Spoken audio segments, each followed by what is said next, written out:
আলাইকুম সম্মানিত বন্ধুরা, খাবার অপেক্ষায় বসে আছে জলজন্ত হাতি।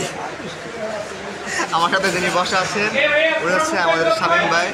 তো আজকে খাবারের অপেক্ষায় বসে আছি আমরা যাত্রাবাড়িতে। ঢাকার সাথে আছে কবির ভাই এবং শামীম ভাই। এই যে কবির ভাই, উনি হচ্ছেন আমাদের এলাকার বড় ভাই এবং উনি আমাদের এলাকার বড় ভাই। ভাই এখানে কি জন্য আসছেন? খাওয়া দাওয়া করার জন্য। আর কাদের জন্য আসছেন? আর কোনো কাজের জন্য না। আর কোনো উদ্দেশ্য আছে? কোনো উদ্দেশ্য নাই? শুনলাম আপনার নাকি একটা বউ লাগবে। বউ লাগবে। এটা বলেন। খাদক হতে খাদক বউ দরকার। সেই রান্না করবো, রান্না বান্না করতে হবে।